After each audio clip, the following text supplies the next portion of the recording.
회원님, 안녕하세요. AI 연태 준비 파트너 박지원입니다. 오늘 해설 자료에서는 방금 나온 아주 따끈따끈한 2026년 4월 FOMC 의사록을 펼쳐보겠습니다. 2026년 4월 28일에서 29일까지 개최된 FOMC 의사록에서 어떤 내용이 나왔는지, 그리고 지금 전 세계적으로 터지고 있는 갈등들이 도대체 우리 투자 포트폴리오에 어떤 폭풍을 몰고 오는지 복잡한 경제 상황을 알기 쉽게 정리해 드리겠습니다. 오늘 다룰 핵심 안건입니다. 현재 경제 상황, 중동발 에너지 충격, 고착화된 인플레이션, 그리고 연준의 줄타기, 마지막으로 금리는 오를 것인가, 이렇게 5가지 섹션으로 오늘 설명드리겠습니다. 바로 들어가겠습니다. 일단 가장 뼈 때리는 질문부터 던지고 시작하겠습니다. 도대체 왜 지금 지구 반대편의 갈등이 내 포트폴리오를 뒤흔들고 있는 걸까요? 첫 번째 섹션, 현재 경제 상황입니다. 견고한 성장, 그 이면에 긴장감이 있습니다. 의사록 공식 문서를 보면 지금 미국의 실질 GDP, 즉 경제 성장 자체는 꽤 탄탄하게 확장되고 있습니다. 겉보기엔 정말 문제없이 잘 돌아가고 있습니다. 그런데 연준 내부 회의실 분위기는 어땠을까요? 끈질긴 인플레이션 때문에 엄청난 긴장감이 감돌고 있었습니다. 겉으로는 평온해 보여도 속으로는 부글부글 끓고 있는 겁니다. 이런 경제 상황을 가장 잘 보여주는 게 실업률 데이터인데요. 4.3%를 기록했습니다. 크게 오르진 않고 비슷하게 유지된 겁니다. 하지만 여기서 흥미로운 건 평균적인 일자리 증가폭은 꽤 낮다는 겁니다. 고용시장이 무너진 건 절대 아니지만 그렇다고 해서 막 불타오르고 있는 것도 아닌 딱 애매하게 정체된 상태라는 겁니다. 두 번째는 중동발 에너지 충격입니다. 바로 모든 걸 무너뜨리기 시작한 첫 번째 도미노가 되죠. 최근 유가 뛰는 거 보셨죠? 연준 직원들은 그 원인을 부정적 공급 충격이라고 딱 잘라 말했습니다. 말이 좀 어렵게 들리지만 사실 간단합니다. 시장에 잘 풀리던 필수 자원이 어떤 돌발 변수 때문에 갑자기 뚝 무너지면서 가격이 미친 듯이 솟구치는 걸 말합니다. 지금 이 상황에서는 중동 지역의 군사적 갈등이 전 세계 에너지 공급망을 완전히 뒤흔든 사건을 얘기하고 있습니다. 그래서 이 흐름을 아는 게 정말 중요합니다. 흐름을 한번 보시겠습니다. 먼저 중동에서 무력 충돌이 터집니다. 그럼 2단계 불안해진 글로벌 원유 가격이 치솟죠. 3단계 기름값이 오르니까 공장 돌리고 배달하는 비용이 다 올라서 결국 우리가 체감하는 물가를 몇 단계 끌어올립니다. 그리고 마지막 4단계, 이 안 떨어지는 물가 데이터 때문에 연준이 금리를 못 내리고 결국 고금리가 장기화되고 있는 겁니다. 전쟁이 쏘아올린 작은 공이 회원님의 대출 이자를 올리고 있는 셈입니다. 세 번째 섹션, 고착화된 인플레이션입니다. 에너지 충격이 경제에 어떻게 번져나가는지 뜯어보겠습니다. 숫자를 보기 전에 우리가 다룰 PC 물가지수 한번 짚고 넘어가겠습니다. 보통 뉴스에서는 CPI를 많이 떠들지만 연준이 인플레이션 목표치 2%를 달성했나 확인할 때 보는 진짜 성적표는 바로 이 PC입니다.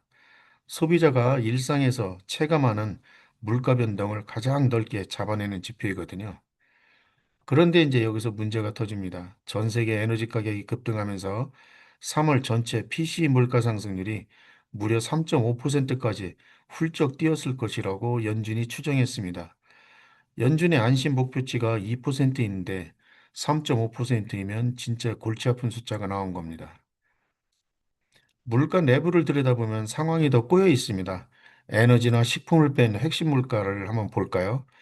다행히 주거비 같은 그러면 서비스 물가는 좀처럼 오르지가 않고 있는데요. 반대로 관세로 높아진 여파 때문에 상품 가격은 오히려 꿈틀꿈틀 올라가고 있습니다. 연준 입장에서는 이쪽 누르면 저쪽이 튀어나오니까 아주 환장을 노리실 겁니다. 네 번째 섹션, 연준의 줄타기, 방아선 사수입니다. 연준한테는 두 가지 목숨 같은 임무가 있잖아요. 첫 번째는 챙기는 최대 고용과 돈의 가치를 지키는 물가 안정이요. 지금 연준 의원들은 그야말로 낭떠러지 위에서 외발 자전거를 타고 있습니다. 전쟁 때문에 에너지 값이 올라서 물가가 튀어오를 위험은 억눌러야 하고 동시에 금리를 잘못 건드려서 고용시장이 와르르 무너지는 것도 막아야 합니다.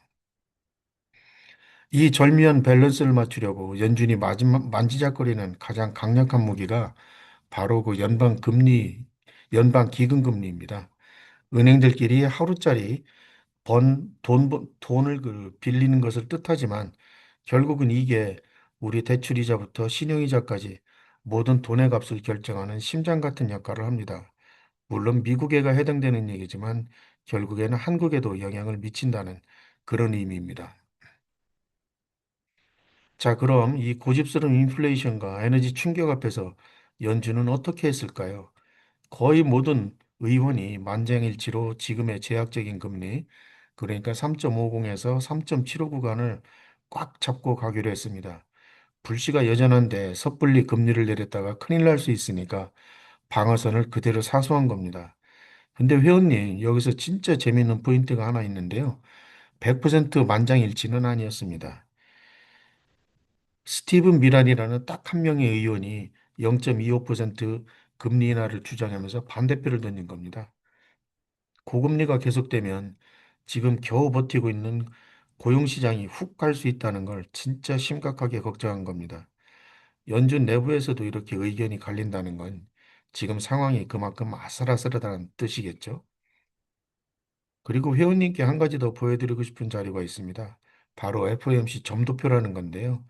의원 18명이 각자 적정하다고 생각하는 연말 정책 금리를 점으로 찍은 차트입니다.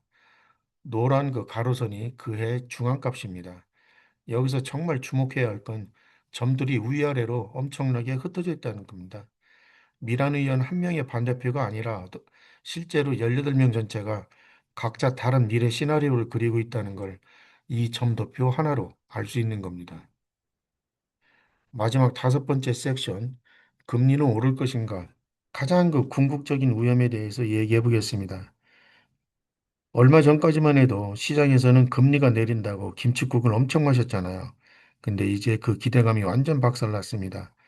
금리 인하 시기는 2026년 하반기나 심지어 2027년 초까지 밀려버렸습니다. 더 충격적인 건 지금 시장의 그 선물 데이터를 보면 2027년 1분기까지 금리가 인상될 확률이 오히려 그 30%나 이르고 있습니다. 에너지 충격이 만든 인플레이션 압박이 이제는 가장 무섭고 실질적인 리스크가 된 겁니다. 이 문장을 한번 보시죠. 4월 FOMC에서 이렇게 대놓고 적었습니다. 목표 달성을 방해할 위험이 발생하면 통화 정책을 적절히 조정할 준비가 되어 있다. 이게 점잖게 써놔서 그렇지 아주 살벌한 경고입니다. 중동 전쟁으로 터진 인플레이션이 계속 안 잡히면 금리 인상 카드를 절대 서랍 속에 넣어둔 게 아니라 언제든 꺼내들 수 있다는 강력한 의지 표현인 겁니다. 자, 오늘 해설 자료를 마치면서 회원님께 묵직한 질문 하나 던지고 싶습니다. 지금 회원님의 포트폴리오는 이 지긋지긋한 고금리 장기화 시나리오, 아니 그보다 더 나아가서 연준이 갑자기 깜짝 금리 인상을 단행하는 최악의 시나리오까지 견뎌낼 만큼 튼튼합니까? 오늘 짚어드린 이 살벌한 흐름들이 회원님의 다음 투자 전략에 꼭 도움이 되셨으면 좋겠습니다. 지금까지 함께 해주셔서 감사합니다. 오늘도 영상이 마음에 드셨다면 구독과 좋아요 버튼 부탁드립니다. 감사합니다.